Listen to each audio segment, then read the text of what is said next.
Hello and welcome. I'm Merlin Thompson, and this is the Teach Music 21C podcast series. And today I'm joined by Paul McGlinchey and Dyane Protzmann Rogelstad. And we've got some things to talk about, but I'm going to turn it to Dyane, who's going to give us our kind of launch pad for what we're going to look at this morning. Dyane, over to you. One of the things I love talking about so much, especially with you guys, is what's the way in at a lesson. And I recently hit the golden ticket with one short phrase that I'd love to share. It's 3 words. I noticed that ... fill in the blanks. And I also wrote a note to myself, state the obvious. So I noticed that you looked down at your hands while you were playing. Whatever it is that feels very obvious to me seems to open this huge door for conversation with the student. It's been working really well. So Yeah, Dyane, thanks for that. I can see that opening statement. Paul, have you got an opening statement that you use with your students quite frequently? I don't necessarily have an opening statement per se after any kind of take or whatever the mini performance in a lesson. I ask, how did you feel about that, or what did you think? So I get them to go first in terms of reflection. But I think the way in is what Dyane had said kind of earlier in our conversation before here, is that how do you get into the connection with the student in a way that is going to excite them and get them to be excited about their instrument or their voice. And that idea of Dyane's, I think she got from you, Merlin, is great. I noticed that ... Well, what I like about the I noticed that is it takes the pressure off the students to notice things. And we start setting up that vocabulary that we're going to be using. So with a new student, I noticed that. That's an excellent one to be doing all the time. I find that my typical opening line is, what is my opening line? Tell me what's going on. So I'm handing things over to them. And that, I think, presupposes that I've sown lots of seeds so that they have language to tell me what is going on. But it might mean that I have to do things like, what was the easiest thing you were doing last week? What was the hardest thing that you were doing last week? So that we have the opportunity for students to really just bring forward whatever it is that's on their own mind. And so we've got 2 things going on that we can lead the way a little bit. I think with Dyane, you're doing a lead the way with I noticed that. And then we've got the, let's ask the student to lead the way with tell me what's going on. I like that too. Even at the very beginning of a lesson, usually there's a little conversation about the week or swimming or whatever's going on this summer. What was the musical thing you experienced on your vacation to Yellowstone or whatever? Oh, there was a piano every night. Sometimes there was a trumpet with the piano, and sometimes there was a violin. What was your favorite? Bringing it into something musical. And this happened to be Howl's Moving Castle that they got to hear. And this child had found an easier piano version that they were able to work out and play. So internally motivated to learn this music. And it was so cool that they got to hear the professionals perform at whatever the resort was they were visiting. So I love encouraging the families to find ways in for themselves musically and to notice the musical world around them, not just what we're doing at the piano, although that is not limited. It's not what I mean to imply. Yeah, I love that. Tell me what's going on, 1, 2. Well, what I appreciate about I noticed that is if you use it all the time, eventually students become comfortable with what's going to happen next. So I noticed that might be an expression that for a whole month, you only notice the things that you really want to see in a student. You notice how they concentrated for 2 seconds. You notice how they used good tone in a certain section for 4 seconds or something like that. So they get used to that feedback from you, so that then maybe after a month of all that positive reinforcement, I noticed that we can start talking about the things that we might want to do something about. But if we start off with I notice these things that we should do something about, it may be too intense for students to jump in right away and start fixing things, as opposed to noticing where the good things are going on. That phrase. Oh, go ahead, Paul. I'm wondering if there's, I mean, I'm just imagining myself using that. I noticed that, and I can imagine myself doing, you know, I noticed this and that and the other thing and blah, blah, blah. And then the student is probably whirling with 10 things in their head. Is there a way to, I guess, limit it to 1 or 2 things? Is that a recommendation for using that technique? I make myself choose one. And Okay. I have the when I'm listening to their performance in the lesson, that feels like an opportunity for me to sort through. Yeah, there probably are 10 things. I mean, after all, this is a lesson and this is why we're here together. But what is it that's going to lead the student into their own self-discovery the most effectively? So if it was, I noticed that you looked at your hands, that may be part of a narrative where we're working on feeling comfortable without the music up in front of them, if that's one of our goals. So maybe you could try it with your eyes closed, or whatever those types of things are. So I challenge myself. I mean, that's the fun part for me, is how can I distill this down into one point where that feels the most accessible for me to open up a lot of doors, and for them to actually understand exactly what. Sometimes they didn't notice whatever I said. They didn't notice it. Oh, play it again. Maybe you'll notice this. And I've also learned, if there's parents in the room, that it's encouraging the parents to use the same vocabulary as parents, instead of the correction or whatever.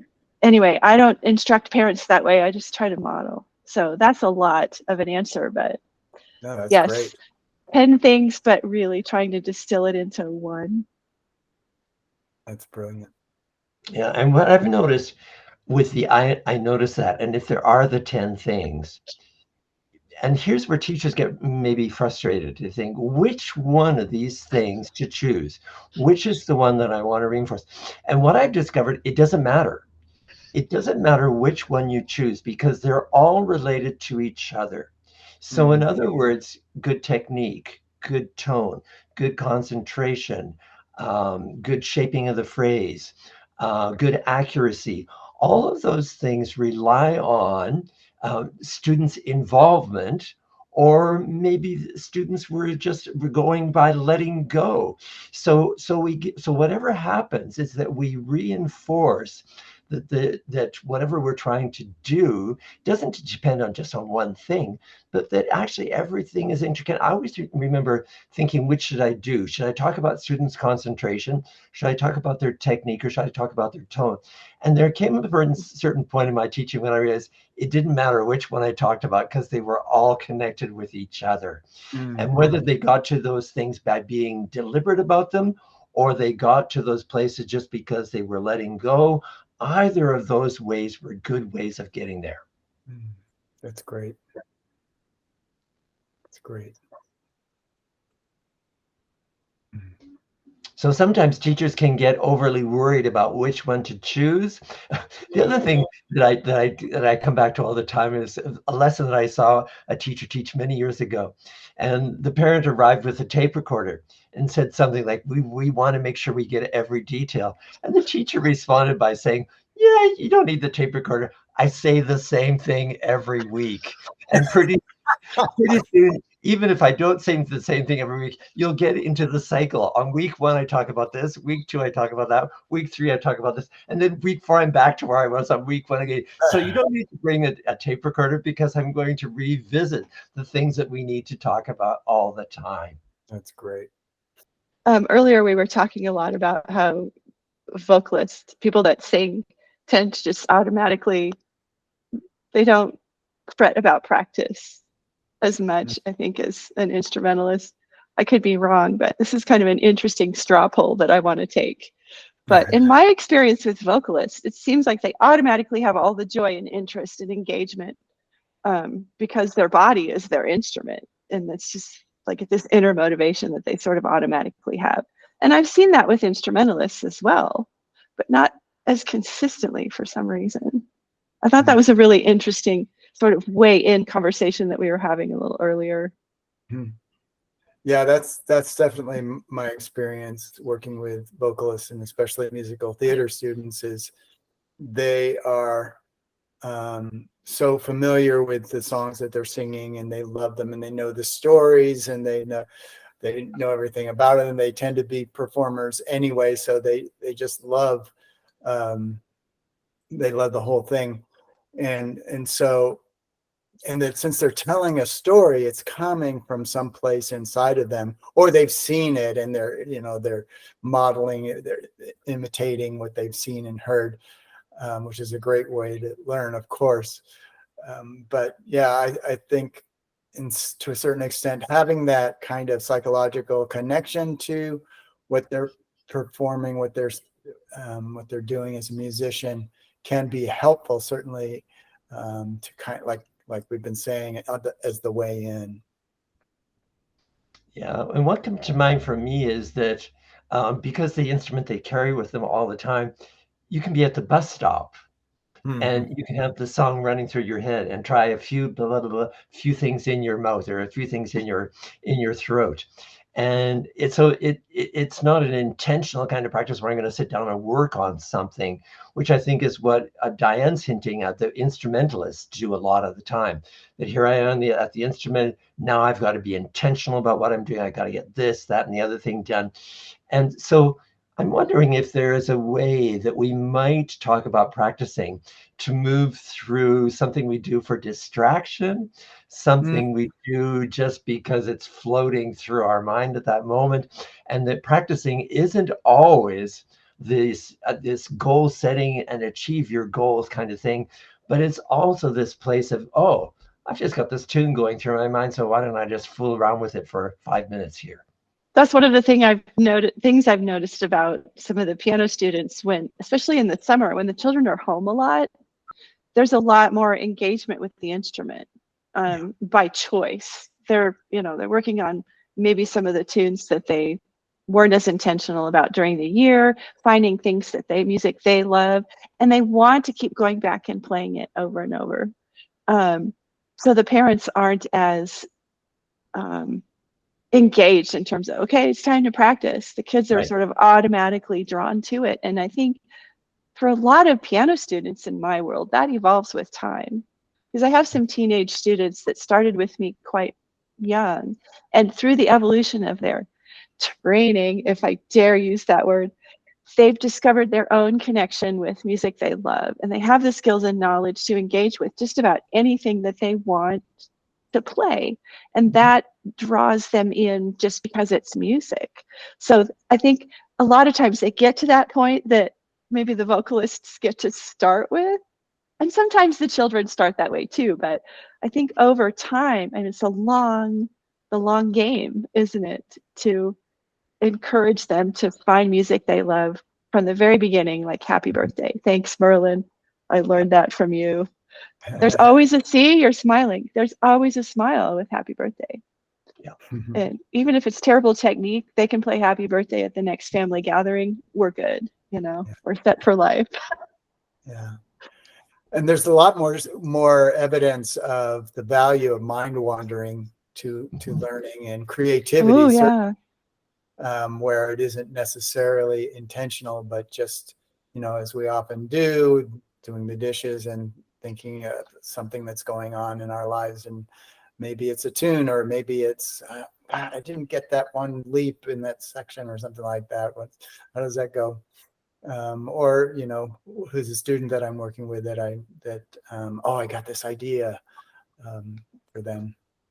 So yeah, the value of mind wandering to imagination, I think that speaks to the point of, you know, for vocalists as opposed to other instrumentalists, but even so, you can have the mind wander almost at any point. Well, that looks like a good place to wrap things up this morning, Paul and Dyane. Thank you so much. But where have we been? We've been to I Noticed That, and then we're finishing up with Mind Wandering, which is two really, really great places to be. So I'm Merlin Thompson. I've been here today with Paul McGlinchey and Dyane Protzmann Rogelstad. Paul and Dyane, thank you both for joining in. This is the Teach Music 21C podcast series. I'll let Paul and Dyane say goodbye one more time, or as we wrap things up here. Bye, everybody. It's been a delight as always. Thank you. Thanks, everybody, for joining in. I'm Merlin Thompson, and we hope to see you next time on the Teach Music 21C podcast series. Thanks for joining in. Bye for now.